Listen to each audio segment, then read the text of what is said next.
our Bible in the book of Nehemiah, chapter 6.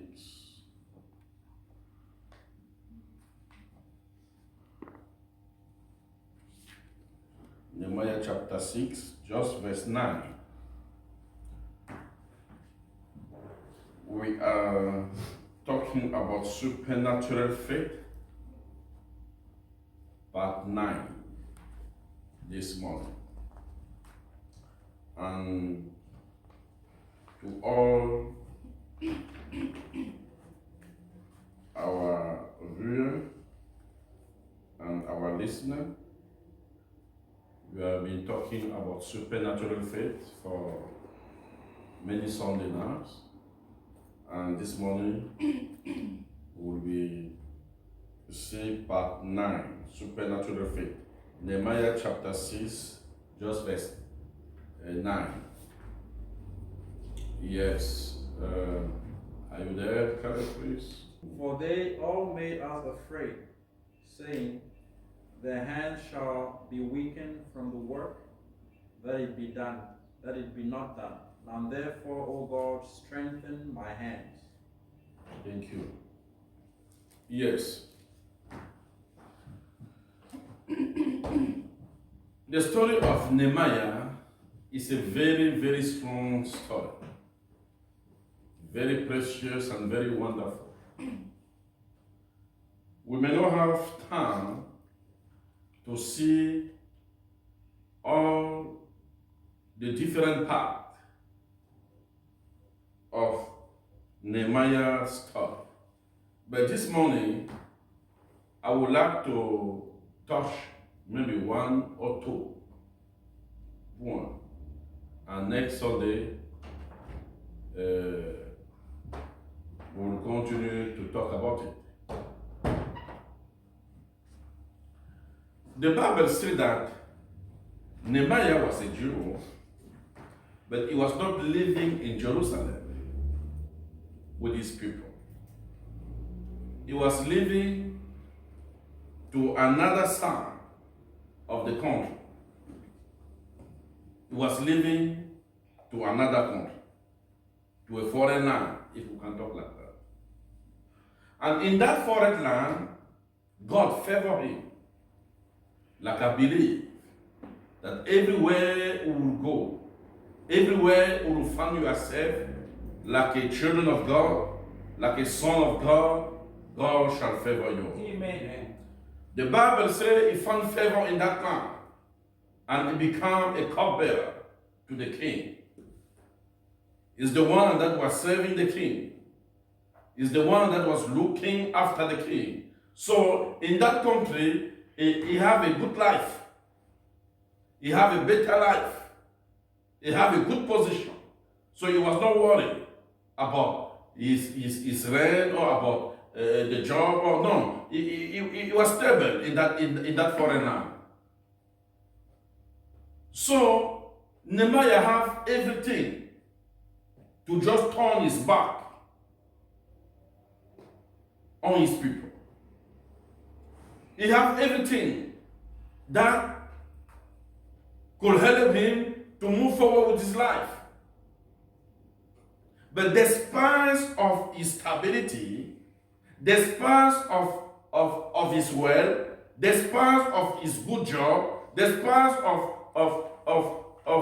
that he have a good position and good life, he did not give up upon his people.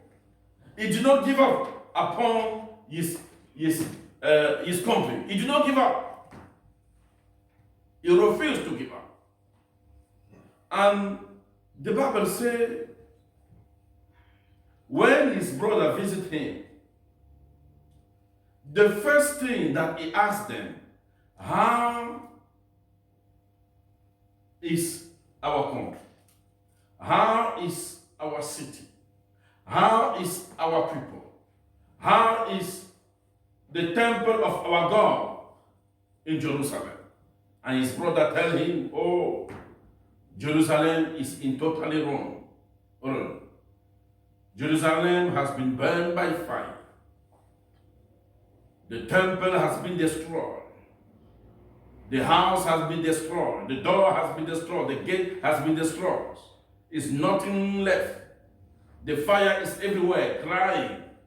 And the people has been deported to another land, to another country, like slave. And the Bible says, Nehemiah started to cry. Nehemiah started to cry. Nehemiah started to cry. So we can see the heart of the man. We can see the spirit, the soul of that man. Even when he was a cupbearer, but his heart was always beating for his people. His heart was always beating for his city. His heart was always beating for his country. Also, sometimes the big problem and the big challenge that we have today, like a children of God, like a man of God, is what when God starts to bless us, when everything moves with us, when life starts to shine with us, we forget sometimes where we come from. We forget where we come from. We forget sometimes our family. We forget sometimes our city. We forget sometimes our country. We say, no, I have a good life here in Cape Town. I have a good life here in America. I have a good life here in Canada. I have a good life here in Australia. I have a good life here in London or in Dublin. You see? But this was not the case of Nehemiah. This was not the case. And sometimes my church, my community can do well. My church can do well, everything. And we forget about the body of Christ. No, this was not the case of Nehemiah. It's very important, like a child of God. It's very important, like a man of God, to always remember where we come from.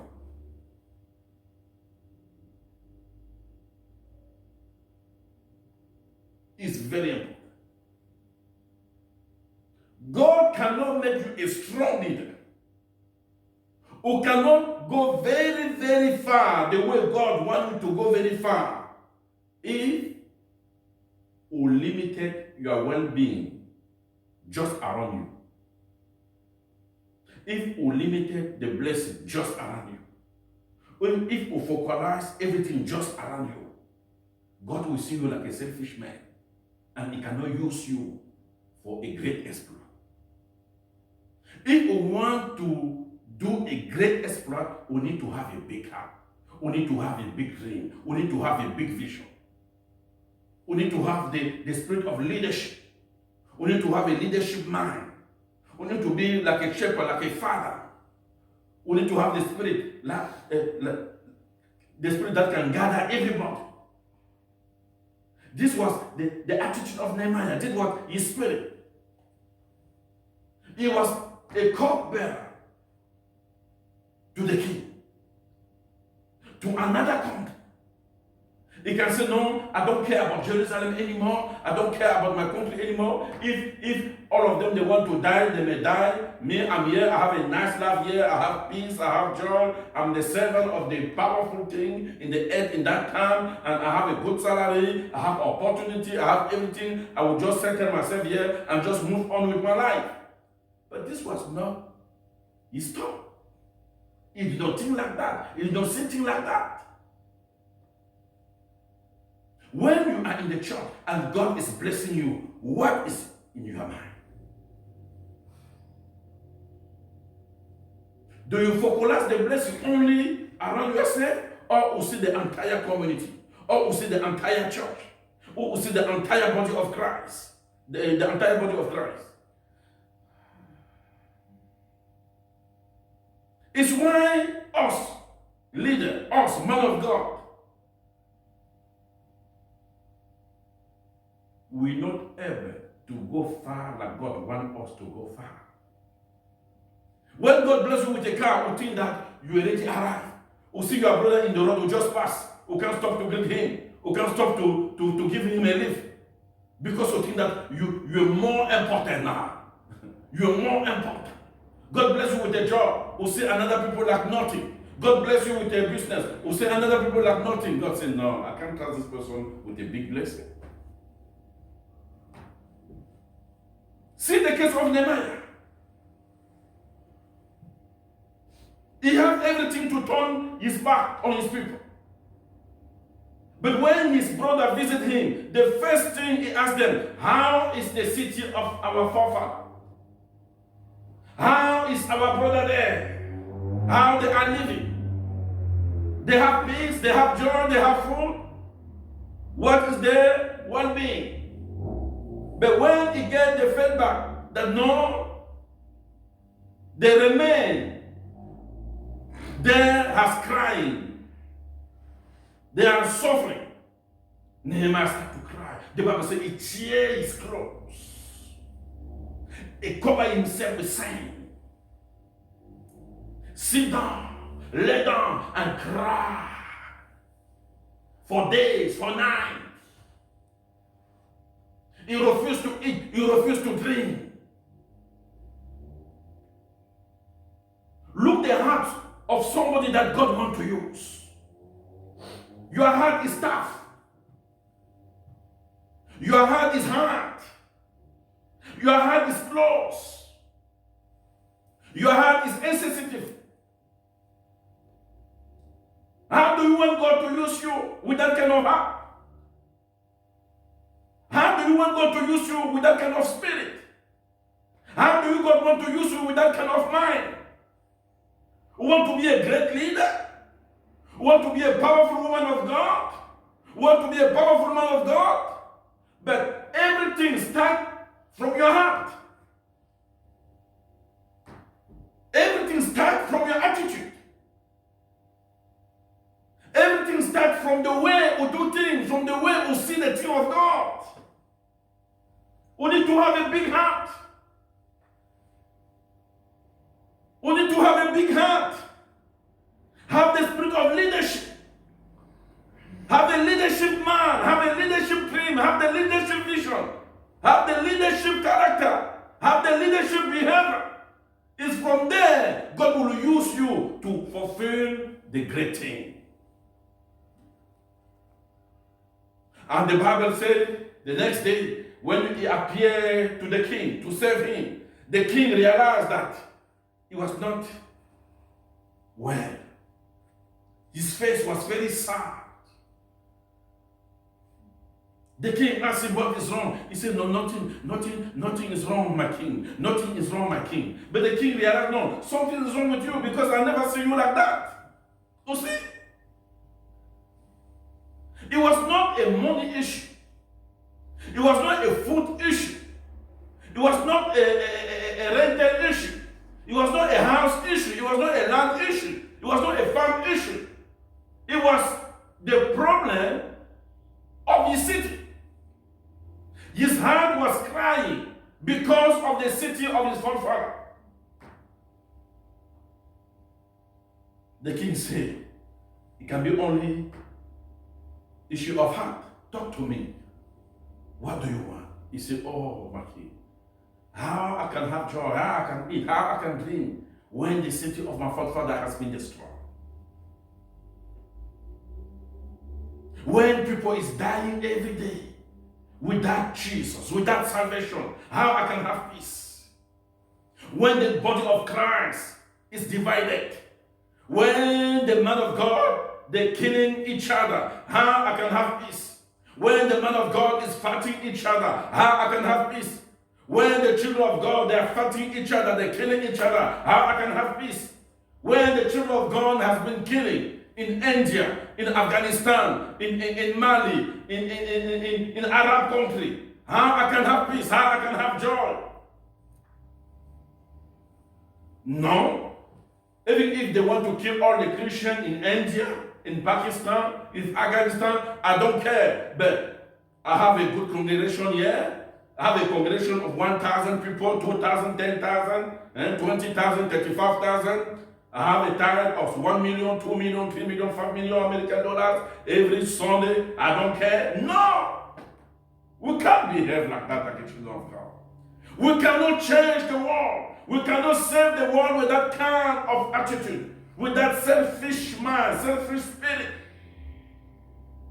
God wants us to see far. God wants you to see beyond your well-being. See yourself like God. See yourself like Jesus when he was in this earth. Jesus came for you. Jesus came for me. Jesus came for us. If Jesus were thinking about himself, he would not come. He would just sit in the right hand of his Father.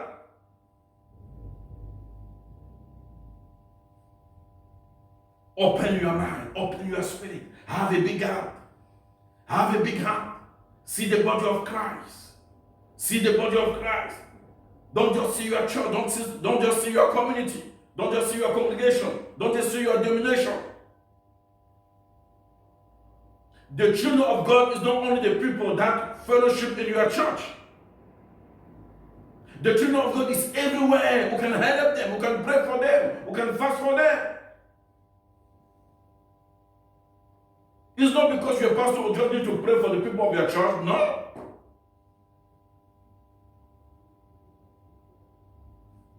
And the king asked to Nehemiah, what do I need to do? He said, if you can give me the permission. I just need the permission.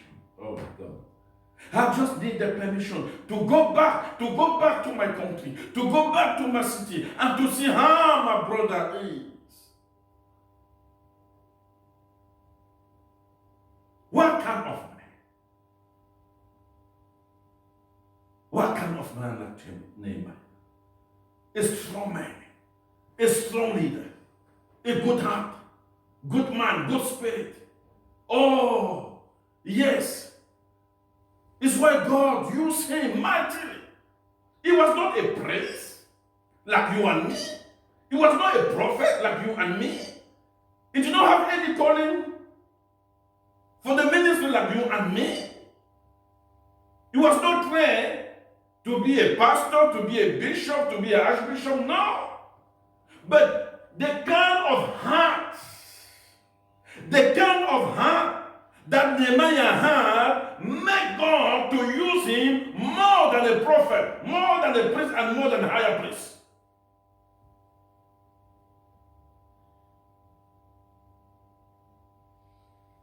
The kind of heart that will have for God and for the thing of God will make God to use you above your imagination. Amen. Just have an open heart. Don't see life just around you. Don't see God just around you. Don't see the work of God just around you. Who can have a strong ministry, but your neighbor is a man of God like you, but he's struggling. He has a small community. He's not blessed like you. He's not stable in life like you. What is your attitude? Are you there to mock at him? Are you there to laugh at him? Say, no, he's a small boy. He's a small guy. Because he have a church just of 10 people, and you will have a church maybe of 10,000 people. Who call him boy. But this was not the spirit of Nehemiah. This was not the spirit of Nehemiah. Because he was there. He had a good life. But his heart was connected to the people that was struggling, that was paining, that was suffering in Jerusalem. He asked the permission, Pastor Joe, to go back to Jerusalem, not for himself. Oh my God. Not for himself, God. He asked the permission to go back to Jerusalem to see how his people were struggling, to see how the remnant was suffering, to see how the constellation was. He went back there to give them life, to give them encouragement, to give them comfort, to give them joy, to give them happiness, to restore them. He did not just think about him. He did not just think about him. Stop to think about yourself. Like a child of God, stop stop to think about yourself. The day that we decide to do not just focus prayer, blessing about yourself, but to shift those things to another people, God will open the gate of heaven for you. Amen. God will open the gate of heaven for you. See a man with a supernatural faith. See a man with a supernatural faith.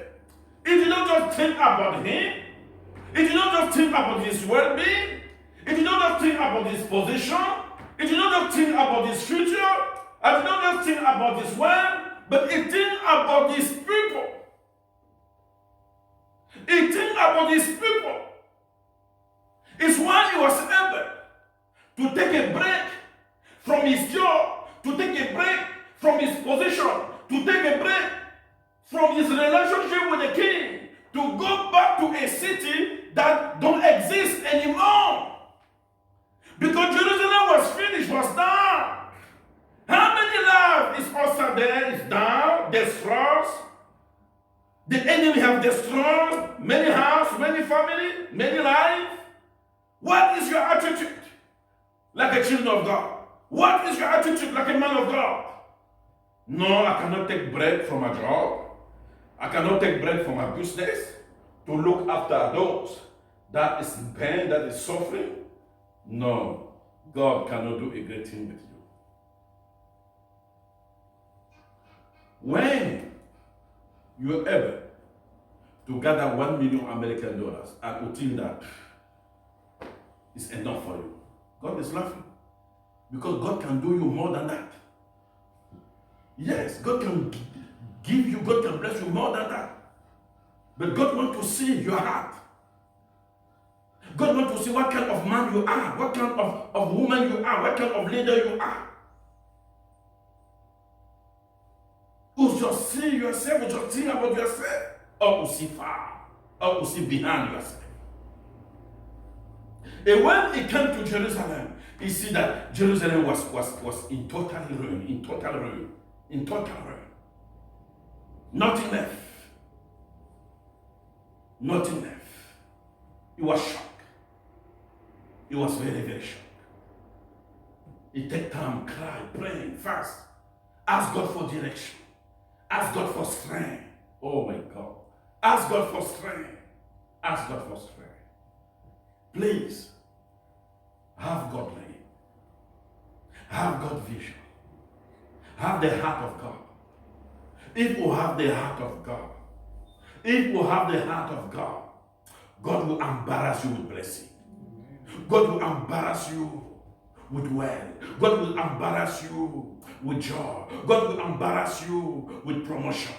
If you can just have the heart of God. I would like us to continue next Sunday with this supernatural faith. We've been talking about part 10. Just close your eyes and ask God to give you the heart of Nehemiah. Ask God to give you the mind, the spirit, the behavior of Nehemiah. Ask God to give you the leadership of Nehemiah. We'll continue next Sunday. God bless you.